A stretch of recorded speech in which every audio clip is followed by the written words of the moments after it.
Hello बच्चों, अपन ने जो पीछा वीडियो था पिछले का वीडियो उसके अंदर अपने अलैंगिक जनन तक कंप्लीट कर लिया था। आज अपन बात करते हैं फर्स्ट चैप्टर के अंदर लैंगिक जनन या सेक्सुअल रिप्रोडक्शन। तो लैंगिक जनन है वो पादपों के अंदर आर्तवीजी पादपों के अंदर अपन पढ़ रहे हैं।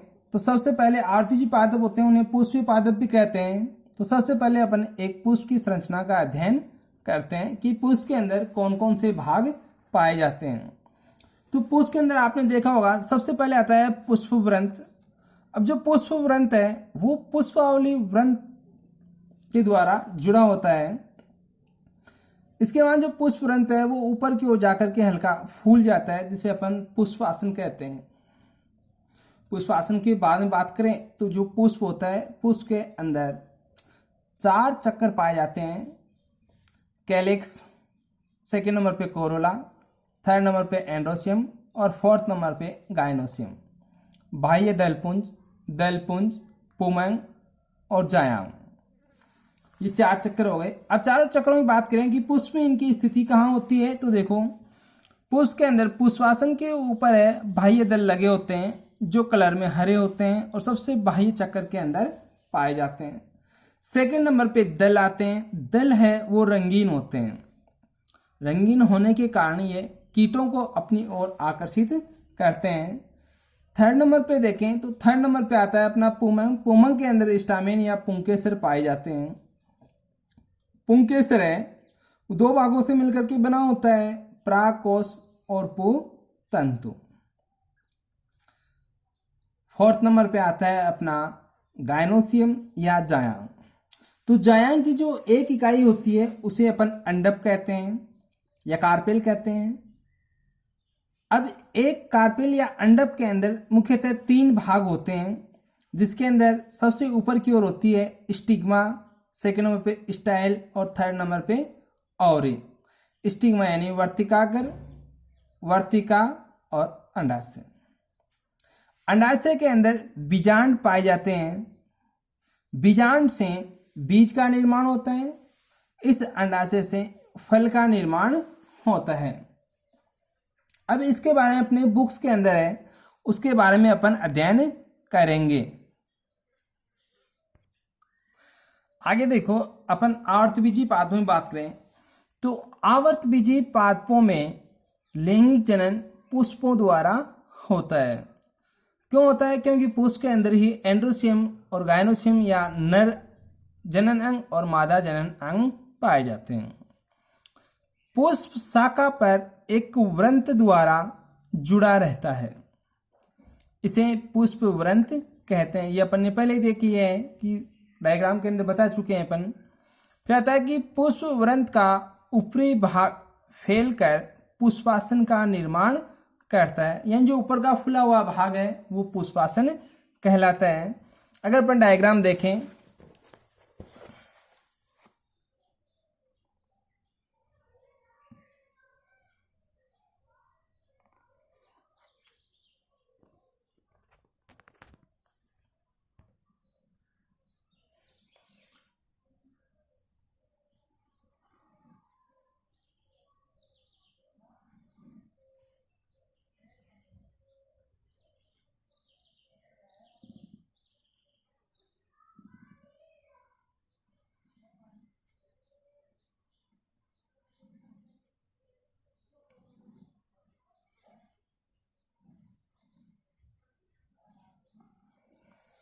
ये अपना पुष्पवृंत हो गया, ये अपना पुष्पासन हो गया। अब पुष्पासन तक हो गया। अब इसके बाद में आगे बात करते हैं अपन कि एक प्रारूपिक पुष्प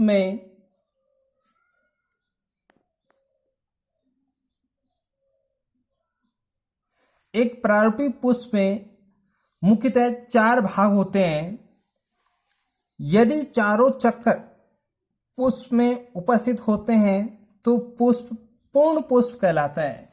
यानी पुष्प के अंदर यदि चारों चक्र पाए जाते हैं, जैसे बाह्य दलपुंज, दलपुंज, पुमंग और जायांग, तो उसे पूर्ण पुष्प कहते हैं। और यदि चारों चक्र नहीं पाए जाते हैं या कोई भी एक भी चक्कर नहीं पाया जाता है तो उसे अपूर्ण पुष्प कहते हैं।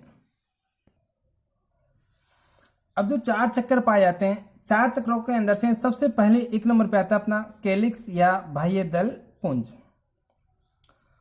पुष्प का सबसे बाहरी चक्र बाह्य दल पुंज कहलाता है। यानी जो सबसे बाहर का जो हरे रंग का पार्ट होता है उसे बाह्य दल पुंज कहते हैं। यह बाह्य दल से मिलकर बना होता है। सेपल, बाह्य दल को सेपल कहते हैं इंग्लिश में, सेपल से मिलकर बना होता है। अधिकांश पादपों में बाह्य दल हरे रंग के होते हैं।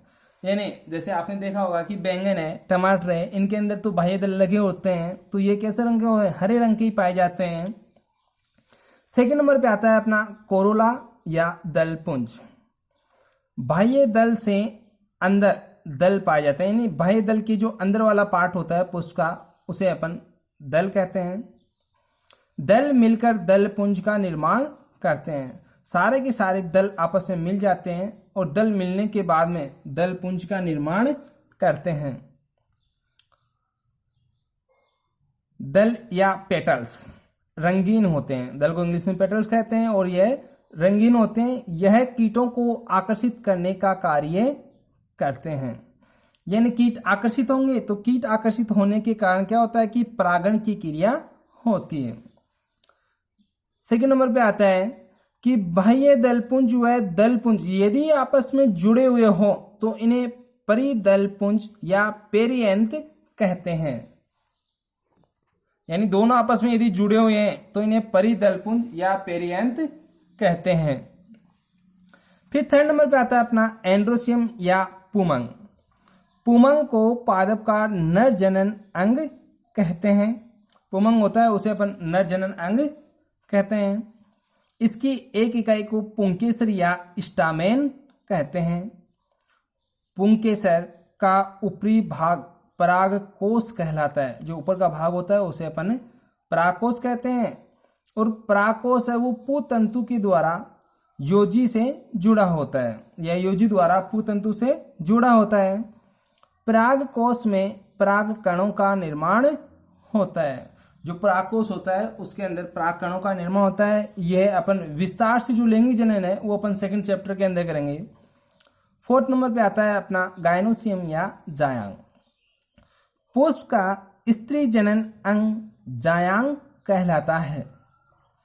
इसकी एक इकाई को अंडप या कार्पेल कहते हैं। अंडप वर्तिकागर, वर्तिका व अंडाशय से मिलकर बना होता है। जो अंडप होता है उसके 3 भाग होते हैं। मैंने डायग्राम के अंदर पहले ही बताया आपको, स्टिग्मा, स्टाइल, ओवरी या वर्तिकागर, वर्तिका और अंडाशय। और अंडाशय में बीजांड पाए जाते हैं। जो अंडाशय होता है उसके अंदर बीजांड पाए जाते हैं। जैसी निषेचन की प्रक्रिया होती है, निषेचन की प्रक्रिया के फलस्वरूप बीजांड से बीज बनते हैं और अंडाशय से फल का निर्माण होता है। इस प्रकार से अपना एक लेसन है वो कंप्लीट हो जाता है। ये अपने 5 वीडियो थे। अब अगला जो वीडियो आएगा उसके अंदर अपन सेकंड चैप्टर स्टार्ट करेंगे जो है पुष्प पादपों में लैंगिक जनन या development of male gametophyte and female gametophyte.